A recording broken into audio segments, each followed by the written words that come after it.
pathetic it is for me, how devastating it is for me to read from these mothers who fell under the category of early marriage. Yes, my last video, if you people were following up, what I said, I talked about men and women marrying so very early. And I spoke mostly of the young girls who are given away by their families, at a very early age. When I was talking about this, I never knew it's going to arouse such a very emotional reaction, because I started getting a lot of messages in my messenger. And some of these women, they couldn't come out in my page to write because, for them, it's something maybe they're shying away, it's something very private. It's their private experiences. So they decided to send messages to me or reply to me about their situation, their experiences, through my messenger. So after reading those, the replies, I really felt for these women. Because when I was talking about it, I know that some people are in this, in this category. I know that very well. And I know what, as a woman, as a mother, I know what it means. That was why I decided to talk about that topic. But at the same time, reading your reactions, I want to give you some advice. I don't want you to stay in that area, to that cycle of regretting, feeling traumatized all the time, because reading from you people, I really felt for you. My suggestion is this: try to look forward, look ahead of your life.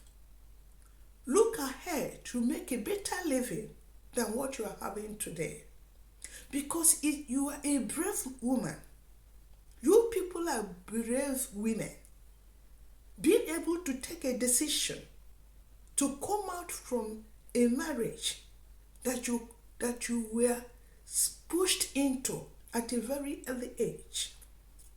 A marriage where you felt disappointed and being deprived of your right because that wasn't what you bargained for. That marriage, you entered it because of life situation. You didn't take that decisions yourself. It's where you find yourself because of your family members, their wishes for you. But that is never what you wish for yourself. So for the fact that you are able to withdraw from that marriage, it's a great decision.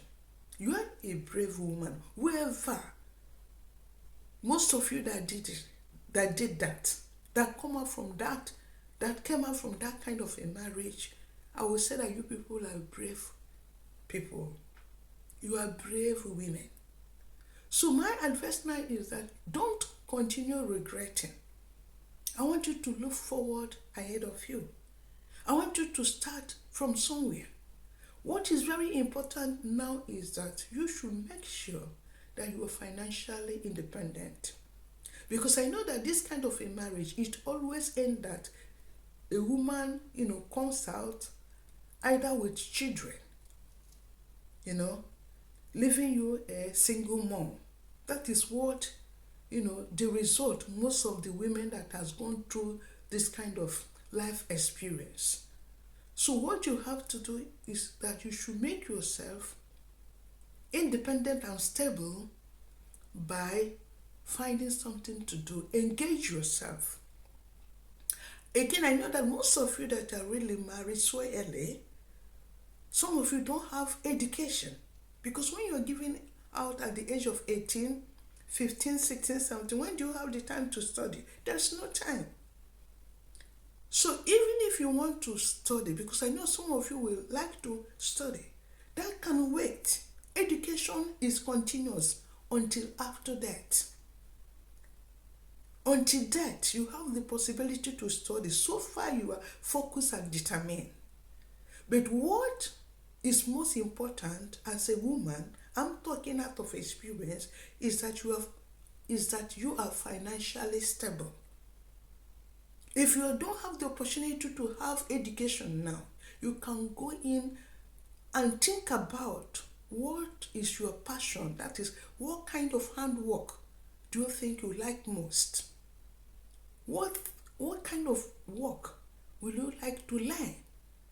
Find anyone you think you are burning inside to learn. Maybe like hairdressing, farming, poultry farming, fish farming, even learning how to grow different crops in the farm, like yam, cassava.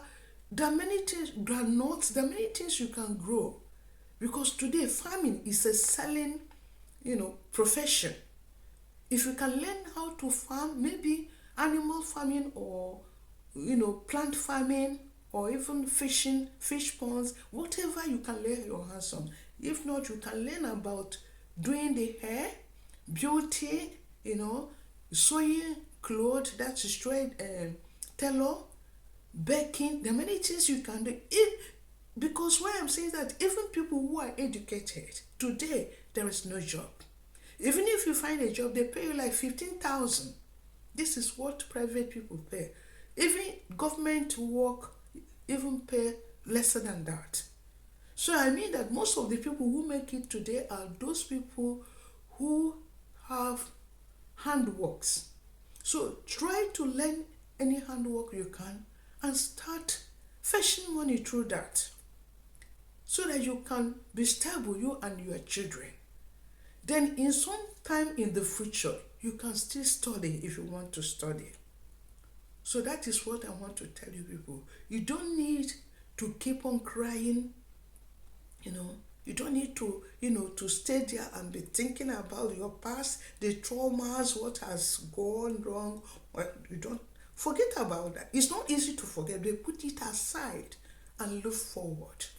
At the same time, while you are doing that, I'm not saying that you should lock yourself out from marriage. If you are still interested in marrying, God will also bring out somebody for you in the future. But what I'm advising is that don't rush into anything. Take your time, use your time properly, learn something so that you are financially okay, and wait for God and see what He can do for you in your future. But do not forget to pray. Prayer is the master key. It is that leads us to whatever thing we want to do in life. So this is where I will stop today. But I still want to tell you that in the future, I will still talk more about this early marriage. And also maybe make some decisions to parents how we can help that, these young girls and young boys, don't rush into marriage at a very early age. I'm going to make more videos about it. But at the meantime, I'm stopping now. And then thanking all of you for listening to me. And at the same time, I'm asking you to like and share my videos. May you be blessed, my dear ones. Until next time. Bye for now, from your sister, Nendo Foundation.